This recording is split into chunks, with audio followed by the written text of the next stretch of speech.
नमस्कार दोस्तों, मैं हाजिर हूं झारखंड के प्रमुख समाचार पत्रों में छपी झारखंड के 24 जिलों की चुनिंदा बड़ी खबरों के साथ। जानिए आज की तमाम बड़ी खबरें जो आपके लिए जानना बेहद जरूरी है। चाहे बात हो मैया सम्मान योजना की, पीएम और अबुआ आवास की, या फिर राशन कार्ड और पेंशन जैसी योजनाओं की। केंद्र की मोदी सरकार मनरेगा को खत्म करके नया ग्रामीण रोजगार कानून लाने वाली है। यह बिल मौजूदा शीतकालीन सत्र में चर्चा के लिए सूचीबद्ध किया गया है और इसकी कॉपी लोकसभा सांसदों के बीच सर्कुलेट की जा चुकी है। नया कानून का नाम विकसित भारत गारंटी फॉर रोजगार एंड आजीविका मिशन ग्रामीण रखा गया है। बिल के अनुसार ग्रामीण परिवारों को अब 100 नहीं बल्कि 125 दिन का वेतन युक्त रोजगार दिया जाएगा, बशर्ते वे बिना कौशल वाला काम करने को तैयार हों। सरकार का कहना है कि यह कदम विकसित भारत 2047 के लक्ष्य के अनुरूप ग्रामीण विकास का नया ढांचा तैयार करने के लिए है। हालांकि कांग्रेस ने इस फैसले का विरोध किया है। गौरतलब है कि इससे पहले 12 दिसंबर को मनरेगा का नाम बदलकर पूज्य बापू ग्रामीण रोजगार योजना रखने की खबर आई थी, लेकिन उस समय सरकारी नोटिफिकेशन जारी नहीं किया गया। अब नया बिल आने के साथ मनरेगा के भविष्य और ग्रामीण रोजगार नीति पर सियासी बहस तेज हो गई है। मुख्यमंत्री मैया सम्मान योजना की लाभुकों के लिए एक बड़ा अपडेट सामने आया है। योजना से जुड़ी महिलाओं का दोबारा फिजिकल सत्यापन किया जाएगा। विभाग को आशंका है कि अब भी कई ऐसी लाभुक योजना में शामिल हैं जो तय पात्रता को पूरा नहीं करते, इसके बावजूद योजना से बाहर नहीं हो पा रहे। इसी को लेकर विभाग ने सभी जिलों के डीसी को सत्यापन का आदेश जारी किया है ताकि अपात्र लाभुकों को योजना से हटाया जा सके। इसके साथ ही 1 दिसंबर 2026 को जिन महिलाओं की उम्र 50 वर्ष पूरी हो जाएगी उन्हें भी इस योजना से बाहर कर दिया जाएगा और वृद्धा पेंशन के लिए आवेदन करना होगा। पूर्वी सिंहभूम जिले में सत्यापन की जिम्मेदारी स्थानीय आंगनबाड़ी सेविका और सहायिका को दी गई है, जो अपने अपने क्षेत्र में लाभुकों का सत्यापन करके फॉर्म को प्रखंड कार्यालय के बाल विकास एवं सामाजिक सुरक्षा विभाग में जमा करेंगी। इससे लाभुकों को किसी कार्यालय के चक्कर नहीं लगाने होंगे। सत्यापन के लिए आधार कार्ड, सिंगल बैंक खाता, राशन कार्ड और मतदाता पहचान पत्र जरूरी होगा। ध्यान रहे, डीबीटी जिस बैंक खाते में हो रही है उसी खाते का विवरण देना होगा। विभाग का कहना है कि इस प्रक्रिया से योजना को और पारदर्शी बनाया जाएगा ताकि पात्र महिलाओं को समय पर लाभ मिलता रहे। इस योजना की निगरानी खुद मुख्यमंत्री हेमंत सोरेन कर रहे हैं। मैया सम्मान योजना के तहत पलामू जिले के 3.5 लाख से अधिक महिलाओं के बैंक खातों में सोमवार से नवंबर महीने की राशि भेजी जा रही है। योजना के अंतर्गत प्रत्येक माह 2500 रुपए की आर्थिक सहायता सीधे लाभुकों के खाते में ट्रांसफर की जा रही है। सामाजिक सुरक्षा विभाग के सहायक निदेशक नीरज कुमार ने बताया कि सोमवार से राशि ट्रांसफर की प्रक्रिया शुरू हो चुकी है और लगातार लाभुकों के खाते में पैसे पहुंच रहे हैं। काफी समय से राशि का इंतजार कर रही महिलाओं में भुगतान शुरू होने के बाद उत्साह देखा जा रहा है। जिन महिलाओं के खाते में अब तक पैसा नहीं पहुंचा है या फिर मोबाइल में मैसेज नहीं आया, वैसी महिलाएं 1-2 दिन इंतजार कर लीजिए। सबके खाते में पैसे पहुंचने में 1-2 दिन का समय लग सकता है। विभाग के अनुसार मैया सम्मान योजना जरूरतमंद महिलाओं को नियमित आर्थिक सहायता देने की एक महत्वपूर्ण योजना है, जिससे उन्हें सीधे राहत मिल रही है।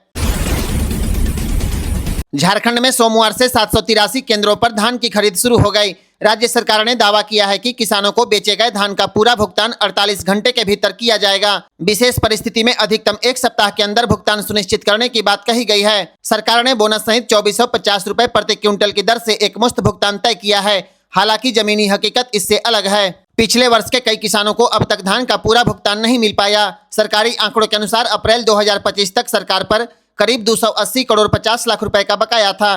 पहले किस्त के रूप में 45,000 से अधिक किसानों को 320 करोड़ रुपए का भुगतान किया गया, जबकि दूसरे किस्त में 21,000 किसानों को 156 करोड़ रुपए दिए गए। इसके बावजूद करीब 19,700 किसान अब भी दूसरी किस्त और बोनस के भुगतान के इंतजार में हैं। ऐसे में नए सीजन की खरीद के साथ पुराने बकाया का भुगतान किसानों के लिए सबसे बड़ा सवाल बना हुआ है।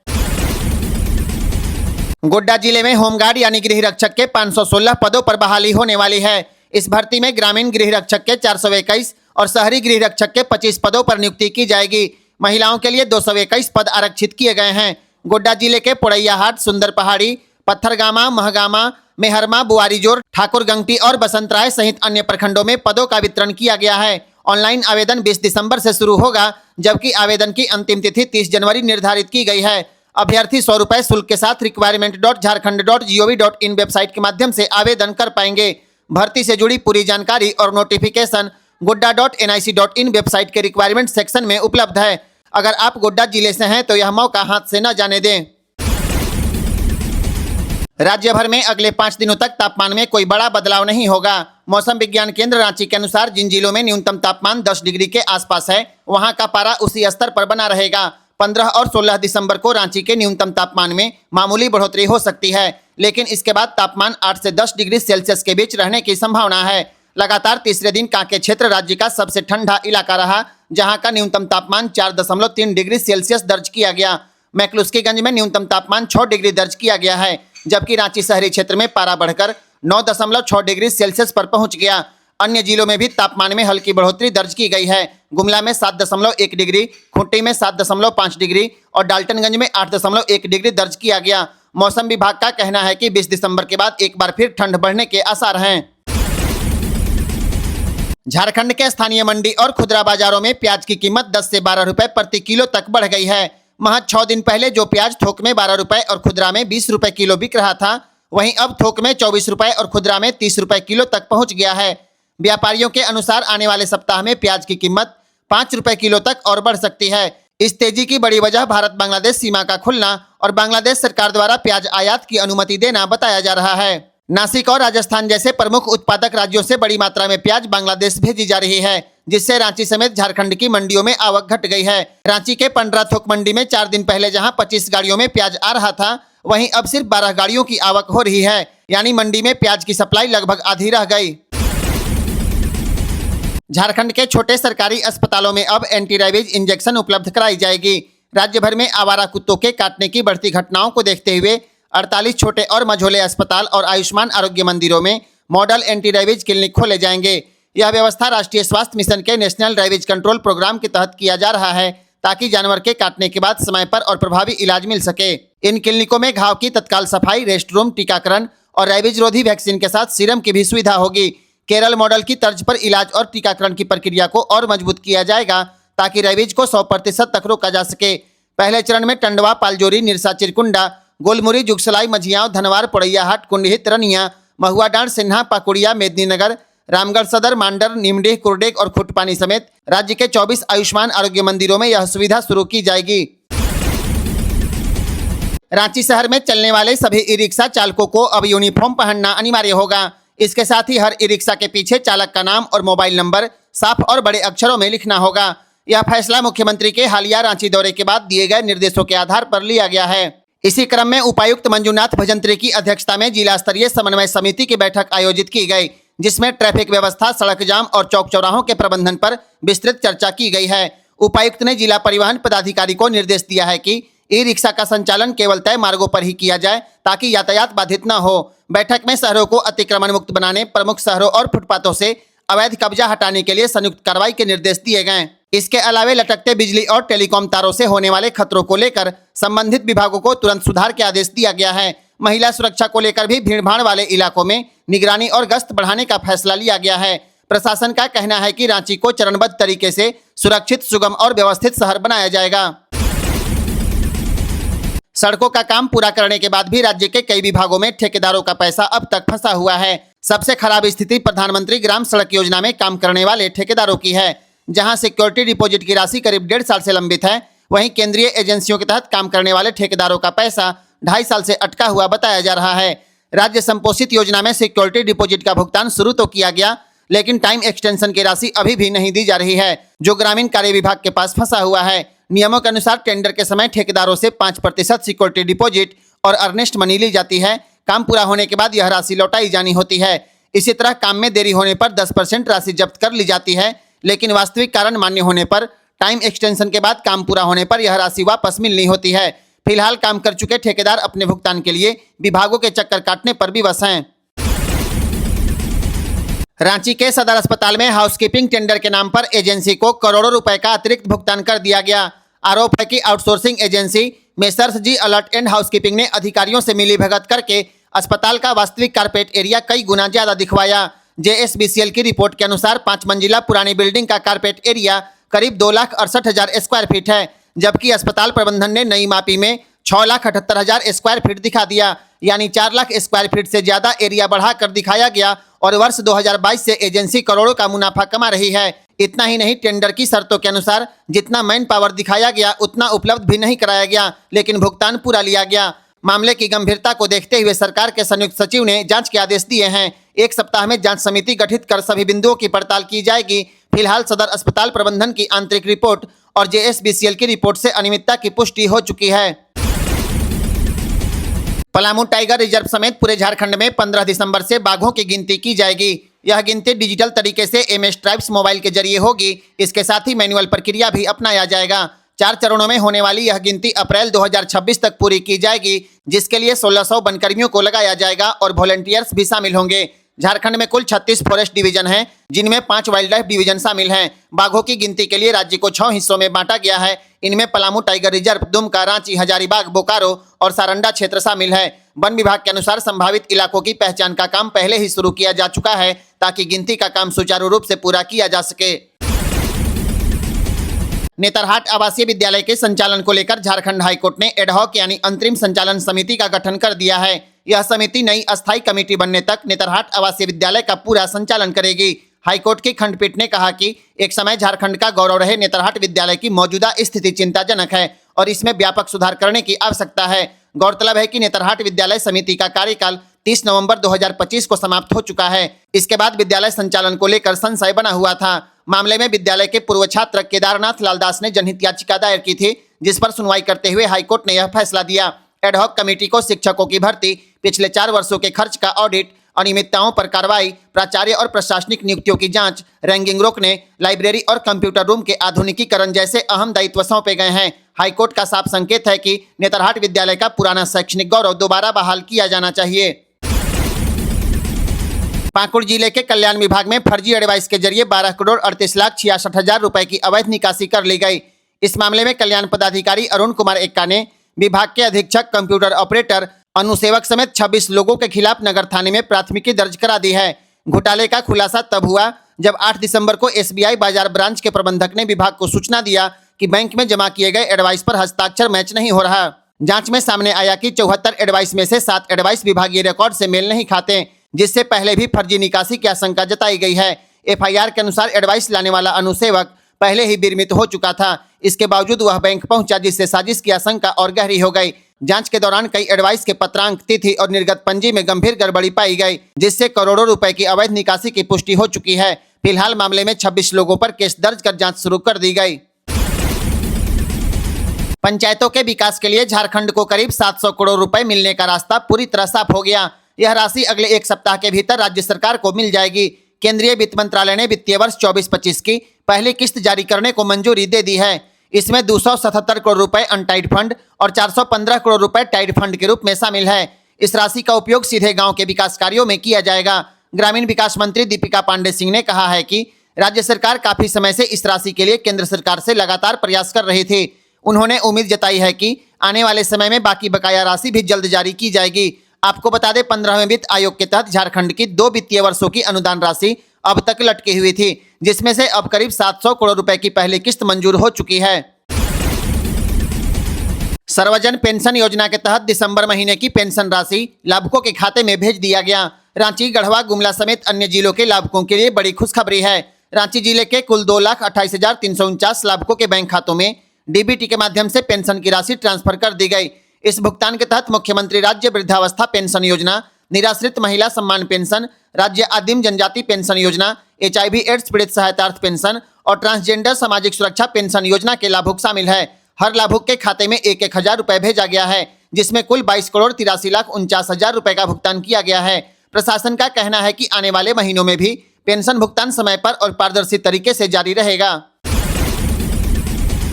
केंद्र सरकार ने प्रधानमंत्री जनमन योजना के तहत झारखंड के आदिम जनजातीय इलाकों के लिए 140 सड़क योजनाओं को मंजूरी दे दी है।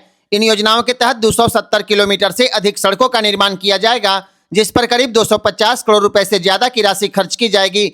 यह योजनाएं काफी समय से केंद्र सरकार के पास लंबित थीं, लेकिन अब केंद्रीय ग्रामीण विकास मंत्रालय ने इसकी स्वीकृति दे दी है।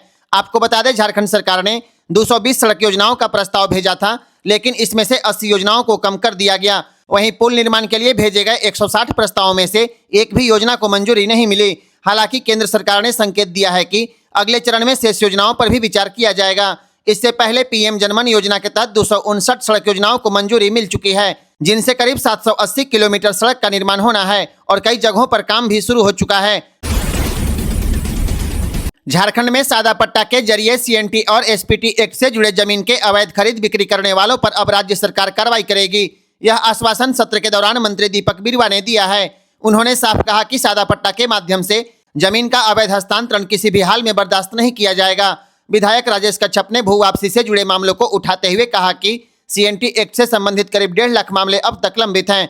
उन्होंने भू वापसी सुनिश्चित करने और मामलों के शीघ्र निपटारे के लिए ठोस व्यवस्था करने की मांग भी रखी। सरकार का कहना है कि भूमि कानूनों का सख्ती से पालन कराया जाएगा और अवैध जमीन सौदों पर कानूनी कार्रवाई तय है। पिछले 15 दिनों से राज्य भर में जमीन म्यूटेशन का ऑनलाइन आवेदन अपलोड होना बंद हो गया। रैयत म्यूटेशन के लिए प्रज्ञा केंद्रों तक पहुंच रहे हैं, लेकिन आवेदन नहीं भर पाने के कारण उन्हें लौटना पड़ रहा है। इस वजह से पिछले 2 सप्ताह से अंचल कार्यालयों में म्यूटेशन के नए आवेदन नहीं पहुंच रहे। प्रज्ञा केंद्र संचालकों का कहना है कि सॉफ्टवेयर की खराबी के कारण आवेदन तीसरे स्टेप पर एरर दिख रहा है। डीड नंबर भरते ही डाटा नोट मैच का मैसेज आने लगा है। अंचल कर्मियों के मुताबिक धीमी इंटरनेट कनेक्टिविटी और झारनेट NIC से जुड़ी तकनीकी समस्याओं के कारण म्यूटेशन का काम प्रभावित हो गया। फिलहाल केवल NGDRS सिस्टम के जरिए रजिस्ट्री के बाद सुओ मोटो म्यूटेशन के दस्तावेज अंचल कार्यालयों तक पहुंच रहे हैं। जब तक तकनीकी सुधार नहीं होगा तब तक आम रैयत म्यूटेशन के लिए आवेदन नहीं कर पाएंगे। चतरा जिले के प्रतापपुर प्रखंड में जारी किए गए 15,835 जन्म प्रमाण पत्रों में से 15,795 फर्जी पाए गए। मात्र 40 प्रमाण पत्र ही सही निकले। यह मामला रामपुर, बभने और जोगियारा पंचायतों से जुड़ा है, जिसे झारखंड विधानसभा में चतरा के भाजपा विधायक जनार्दन पासवान ने उठाया था। जांच में सामने आया कि पंचायत सचिवों ने जन्म मृत्यु निबंधन की यूजर ID और पासवर्ड एक निजी कंप्यूटर ऑपरेटर को दे दिया था, जिसके जरिए हजारों फर्जी प्रमाण पत्र तैयार किए गए। पहले चरण की जांच के बाद 3 पंचायत सचिव और कंप्यूटर ऑपरेटर पर प्राथमिकी दर्ज की जा चुकी है। अब सरकार ने अर्थ एवं सांख्यिकी निदेशक की अध्यक्षता में राज्य स्तरीय उच्च स्तरीय जांच टीम गठित कर दी है, जो 1 महीने में अपनी रिपोर्ट सौंपेगी और यह भी जांच करेगी कि इस फर्जीवाड़े की जड़ें कितने ऊपर तक फैली है। झारखंड में जन्म प्रमाण पत्र को लेकर एक बड़ी खबर सामने आई है। अब जन्म प्रमाण पत्र में बच्चे का नाम हिंदी और अंग्रेजी दोनों भाषाओं में लिखा जाएगा। इस बदलाव से बच्चे का स्कूल एडमिशन, आधार कार्ड, पासपोर्ट और सरकारी योजनाओं में दस्तावेज मिलान पहले से आसान हो जाएगा। सबसे ज्यादा लाभ ग्रामीण परिवारों को मिलने वाला है, जहां पर सेविका और सहायिका सहिया जन्म प्रमाण पत्र से ही बच्चों का सत्यापन करती है। लेकिन एक समस्या अभी भी सामने आ रही है। केंद्र के पोर्टल में बदलाव के बाद कई बार ऑटोमेटिक हिंदी का नाम गलत जनरेट हो रहा है। जैसे कि अगर आपने अंग्रेजी में मनोज लिखा है तो हिंदी में उसकी जगह पर मानोज लिख कर दे देता है। इससे बच्चे के 2 अलग अलग नाम बन जाते हैं, जो आगे चलकर बड़ी परेशानी पैदा कर सकता है। नगर निगम अब इस समस्या को ठीक करने में जुटा है, ताकि जन्म प्रमाण पत्र पूरी तरह सही और उपयोगी बन सके। सरकार की कोशिश है कि हर दस्तावेज में किसी भी बच्चे का बिना गलती के एक ही नाम रहे। चतरा जिले के युवाओं के लिए एक और सरकारी नौकरी की बड़ी खबर सामने आ गई। कृषि विभाग आत्मा में 22 पदों पर बहाली होने वाली है। इसमें सहायक तकनीकी प्रबंधक यानी ATM के 15 पद और प्रखंड तकनीकी प्रबंधक यानी BTM के 7 पद शामिल हैं। वेतन की बात करें तो ATM को 25,000 रुपये प्रत्येक माह दिया जाएगा। इसके अलावा BTM को 30,000 रुपये प्रत्येक महीना वेतन मिलेगा। आवेदन शुल्क 500 रुपये तय किया गया है, जबकि आवेदन की अंतिम तारीख 24 दिसंबर है। इच्छुक अभ्यर्थी इस बहाली से जुड़ी पूरी जानकारी के लिए chatra.nic.in की वेबसाइट पर जाकर नोटिफिकेशन जरूर देखें और GPL न्यूज को फॉलो करें। तो अगर आप कृषि क्षेत्र में कैरियर बनाना चाहते हैं तो यह मौका बिल्कुल आपके लिए है। चतरा जिले के युवाओं के लिए नौकरी का सुनहरा अवसर आ गया है। स्वास्थ्य विभाग में संविदा पर स्टाफ नर्स सहित 37 पदों पर बहाली होने वाली है। इन पदों पर मानदेय 10,500 रुपए से लेकर 63,000 रुपए तक मिलेगा, जो पद के अनुसार तय किया गया है। आवेदन के लिए न्यूनतम आयु 21 वर्ष रखी गई है। अनुसूचित जाति और जनजाति के लिए 200 रुपए, जबकि अन्य वर्ग के लिए 400 रुपए आवेदन शुल्क निर्धारित है। आवेदन की अंतिम तारीख 31 दिसंबर है। फार्म स्पीड पोस्ट, निबंधित डाक या by hand civil surgeon Chatra के कार्यालय में जमा करना होगा। अंतिम मेधा सूची चतरा जिला प्रशासन की वेबसाइट chatra.nic.in पर प्रकाशित की जाएगी। पूरी जानकारी के लिए chatra.nic.in जरूर चेक करें और GPL न्यूज को फॉलो करें। साहिबगंज के युवाओं के लिए नौकरी का सुनहरा अवसर आ गया। होमगार्ड यानी गृह रक्षक के 417 पदों पर बहाली होगी। इस बहाली में महिलाओं के लिए 212 पद आरक्षित किए गए हैं, यानी महिलाओं के लिए एक शानदार अवसर है। साहिबगंज जिले के अलग अलग प्रखंडों के लिए रिक्त पदों का बंटवारा भी किया गया है। आवेदन की अंतिम तारीख 22 दिसंबर तय की गई है। अभ्यर्थी 100 रुपए शुल्क के साथ ऑनलाइन आवेदन कर पाएंगे। आवेदन करने के लिए आपको वेबसाइट requirement.jharkhand.gov.in पर विजिट करना होगा। इस बहाली के बारे में पूरा जानने के लिए साहिबगंज जिला प्रशासन की वेबसाइट sahibganj.nic.in पर आपको विजिट करना होगा। अगर आप साहिबगंज जिले से हैं तो आज ही आवेदन करें, मौका को हाथ से न जाने दें। झारखंड के राशन कार्डधारियों के लिए एक बड़ी राहत की खबर आ गई। राज्य सरकार ने अब राशन व्यवस्था को और पारदर्शी बनाने के लिए पीजीएमएस सिस्टम की शुरुआत कर दी है। अब आपको डीलर की मनमानी, कम राशन या किसी भी समस्या पर परेशान होने की जरूरत नहीं है। अब आप घर बैठे एक फोन करके शिकायत दर्ज करा पाएंगे और 15 दिनों के भीतर आपको समाधान मिल जाएगा। नवंबर महीने के आंकड़े बताते हैं कि सिस्टम कितनी तेजी से काम कर रहा है। पूरे राज्य में दर्ज हुई शिकायतों में से 92% मामलों का निपटारा कर दिया गया। सिर्फ रांची जिले में 765 में से 754 शिकायतें सुलझा ली गईं। इसमें ज्यादातर शिकायतें कम राशन मिलने, चोरी या नए सदस्य को राशन न मिलने जैसे मामलों की थी। शिकायत करने के लिए आपको टोल फ्री नंबर 1967 या 180021255512 पर फोन करना होगा। शिकायत दर्ज करते समय राशन कार्ड नंबर, जिला, पंचायत, लाभुकों की संख्या, डीलर का नाम और समस्या का विवरण तैयार रखना होगा। इसके अलावा पीजीएमएस के जरिए आप नए सदस्य को जोड़ना, किसी का नाम हटाना, राशन कार्ड में सुधार या डीलर बदलने के अनुरोध जैसी समस्याओं का भी समाधान करा सकते हैं। झारखंड की महिलाओं के लिए बड़ी खुशखबरी सामने आ गई। मुख्यमंत्री मैया सम्मान योजना की नवंबर और दिसंबर दोनों महीनों की राशि क्रिसमस से पहले देने की तैयारी शुरू हो गई है। यानी इस बार लाभुक महिलाओं को एक साथ 5,000 रुपए मिल पाएंगे। जिला स्तर पर भुगतान से जुड़ी सभी प्रक्रियाएं तेजी से पूरी की जा रही है। मीडिया रिपोर्ट के अनुसार राज्य की लगभग 51 लाख महिलाओं को हर महीने इस योजना का लाभ मिलता है। जैसे सितंबर की राशि दुर्गा पूजा से पहले और अक्टूबर की राशि दीपावली और छठ से पहले भेजी गई थी, उसी तरह अब क्रिसमस से पहले डबल किस्त का गिफ्ट मिलने वाला है। अगर आपका पैसा रुका है तो पहले बैंक जाकर देखें कि आधार लिंक है या नहीं। दूसरा, अपना ई-केवाईसी और बायोमेट्रिक अपडेट जरूर करवाएं। इन्हीं 2 कारणों से ज्यादातर भुगतान रुकते हैं। कुछ महीने पहले बड़े स्तर पर सत्यापन अभियान चलाया गया था, जिसमें हजारों अपात्र लाभुकों के नाम हटा दिए गए हैं। अब सिर्फ उन्हीं महिलाओं को लाभ मिल पा रहा है जो सभी मापदंडों को पूरा करती है। झारखंड की लाखों महिलाओं को क्रिसमस से पहले 5,000 रुपए का बड़ा राहत पैकेज मिलने वाला है।